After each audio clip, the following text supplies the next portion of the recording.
Əziz izləyicilərimiz və əziz gənclər, sizi Gənclərin Səsi platformasının yeni layihəsindən salamlayıram. Bu layihəmizdə marketinqin qolları haqqında geniş məlumat əldə edəcəyik. İlk bölümümüz isə SMM sahəsi ilə bağlıdır. Bu videomuzun qonağı SMM mobilqraf Əzizə Rəsuldur. Xoş gəlmisiniz. Xoş gördük. İndi isə keçək videomuzun əsas mövzusuna. SMM kimdir və SMM nədir? Əzizə xanım, sizcə SMM kimdir?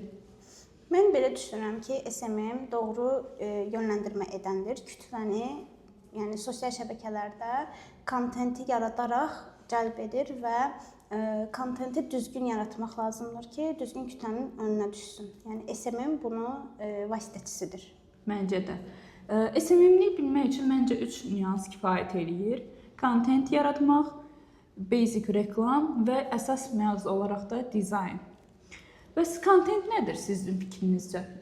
Kontent deməli burada mövzu seçilir, daha sonra kontenti ssenarisi yazılır ki, kütləni ora cəlb edək və yəni ondan sonra artıq başlayır çəkilişlər getməyə, stok video yığılır, paylaşılır. Kontent əsasən buna kömək edir və əsasən kontent burada rol oynayır ki, kütləni düzgün yönləndirəsən və insanlar nə istəyir, onunla bağlı müzakirələr aparırsan, tapırsan nələri yəni reklam edəsən və yaxud da tam olaraqdan sənə məhsul verilirsə, sən onun ətrafında araşdırma edirsən və o yöndə. Məsələn, professiyalarda ola bilər ki, həkimlik olsun, daha sonra və yaxud da hansısa bir iş adamı olsun.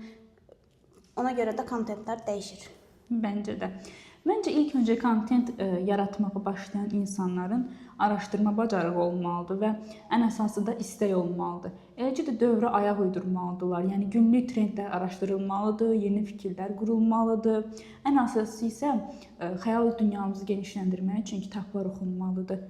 Yəni məncə kontentin sizə dediyimiz kimi bir çox növləri vardır. Bəs hansı növləri daha çox cəlb edici və yaxud da daha çox maarifləndiricidir? Əslində burada biraz qarışıq davranmaq lazımdır. Necə?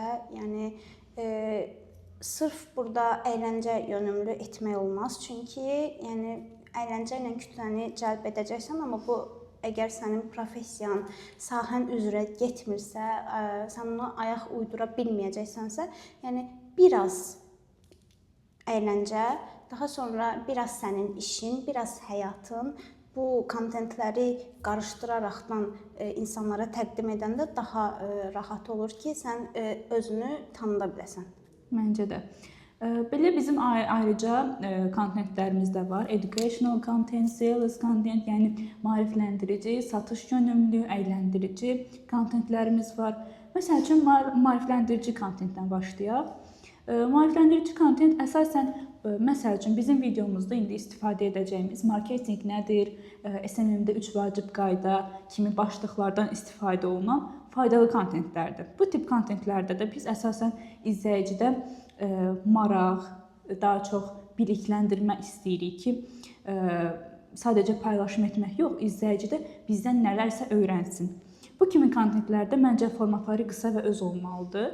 Yəni əsasən qısa videolar və ya da karusel postlar və yaxud da ki, slaydlar paylaşılır. Həmin o slaydların izahı da ola bilər və aydın caption lazımdır. Siz özünüzü nə qədər aydın izah etsəz, bir o qədər daha çox anlaşılacaqsınız və izləyici kütləniz o qədər artacaq. Məsəl üçün, bunu nümunə olaraq biz nə göstərə bilərik?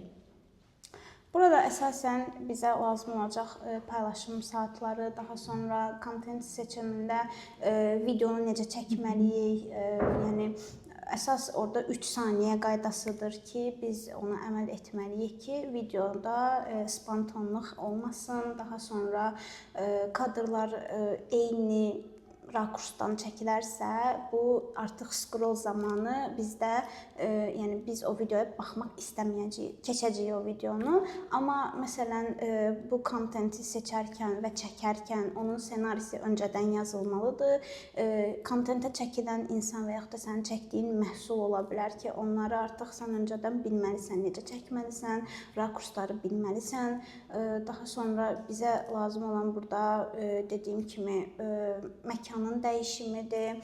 Əgər biz nə isə danışırıqsa, danışdığımız zaman yəni tam olaraqdan bilməliyik nə danışırıq və ondan sonra da arada məhsul da görsənə bilər. Məhsul haqqındadırsa, əyləncə kontentidirsə, yenə də biz ayaq uydurmalıyıq trendləri araşdırmalıyıq. Araşdırma çox önəmlidir bu mövzuda. Məncə də. Daha sonra bizim var əyləncəli kontentimiz, el arasına deyilir, entertainment content. Bu kontentlər haqqında biraz məlumat verə bilərsiniz bizə? Nələr daha vacibdir, nə üçün istifadə olunur, daha çoxunu etsək nə olar kimi? Burada əsasən bizdə əyləncəli kontent çəkiriksə, yəni öncədən yenə planlanmalıdır. Planlandıqdan sonra çəkilməlidir və stok video kimi yığılmalıdır. Daha sonra isə paylaşım saatlarına uyğun paylaşılmalıdır və ən çox məsələn trenddə nədirsə o mövzu haqqında, o mövzu ətrafında çəkilməlidir video. Amma yəni eynisinin kopya olaraq birə-bir yox. Sadəcə sən onu özünə uyğunlaşdırıb çəkəndə bu insanların marağını daha çox cəlb edir. Yəni hər kəs artıq eynilikdən sıxılır. Məncə də. Məsəl üçün biz bunu nümunə olaraq deyə bilərik ki, SMM-lərin real həyatı və yaxud da exposition and reality kimi videolar və yaxud da ki, indiki dövrümüzdə mimlərdən istifadə daha çoxdur və bunlar əyləncəli kontent növünə uyğundurlar. Daha sonra biz gəlirik satış yönümlü kontentlərə. Satış yönümlü kontentlər SMM-in ən həssas və strateji hissəsidir. Burada məqsəd birbaşa məhsulu və yaxud da xidməti satmaqdır. Yəni bizdə əgər izləyici qazanırıqsa, biz o izləyicini müştəriyə çevirməliyik. Bəs nə edirik? Bu tip kontentlərdə məhsulu təqdim edirik, xidmətin faydasını göstəririk və yaxud da ki, insanı qərar verməyə yönləndiririk ki, bunu bizdən niyə almalıdır? Bəs niyə vacibdir bu satış yönümlü kontentlər? Birincisi gəlir gətirir, digər kontentlər izləyici qazandırır. Amma bu satış yönümlü kontent olduğu üçün pul qazandırır bizə. Və sonra brendin gücünü göstərir. Əgər sən məhsulu düzgün təqdim edirsənsə, insanlar sənə daha çox inanırlar. Və yaxud da ki, qərar verməyə kömək edirsən. İnsan bəzən almaq üçün tərəddüddə qalır, amma sən yaratdığın kontentlə bunu aradan qaldıra bilərsən. Bəs Əziz xanım, buna nümunə olaraq hansı başlıqlardan istifadə etməliyik? Əsasən mənim hal-hazırda işlədiyim sahədə satış məhsulun satışını artırmaqdır, topdan satış üçün insanları kontentlə cəlb etməkdir. Bu sahə üzrə işləyirəm və orada biz posterləri hazırlayırıq, məhsulların siyahısını götürürük, daha sonra paylaşım saatlarına uyğun olaraqdan paylaşımlar edirik. Daha sonra isə əsas burada reelslər rol oynayır. Reelslərin ssenarisi də yəni düzgün bilikləndirmə əsasında çəkilir, ssenari o tipdə yazılır və videolar o yöndə çəkilir və paylaşılır. Bəli, bizim artıq gəldik axırıncı kontentimiz şəxsi brend kontentlərə. Bu kontentlər SMM-də insanlarla emosional bağ qurmaq üçündür və ən vacib sahələrdən biridir mənə elə gəlir ki, bu tip kontentlərdə daha çox özünü tanıdırsan, brendin arxasındakı iş prosesini göstərirsən və beləliklə insanlarda güvən yaradırsan. Bəs Əziz xanım, bu kontent növündə biz ən çox nələrə diqqət etməliyik sizcə? Mən belə düşünürəm ki, burada əsasən yəni saxta olmamalısan, çalışdığın qədər səmimi olmalısan və kamera önündə bir cür, kamera arxasında fərqli olmaq artıq bu yəni bir yerdən sonra özünü göstərəcək. Ona görə də ən diqqət etməli məqamlardan biri bunlardır.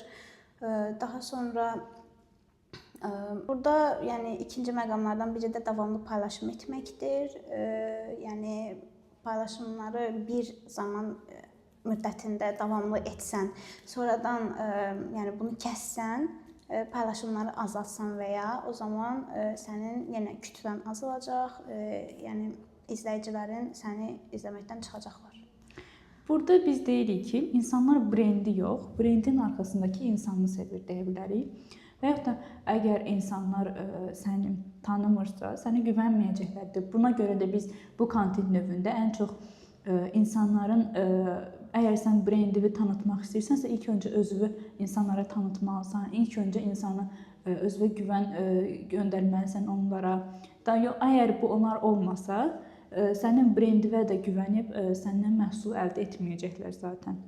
Məsəl üçün burada nələr istifadə edə bilərik biz? Günlük həyatdan kadrlar ola bilər və yaxud da ki, iş prosesi ola bilər.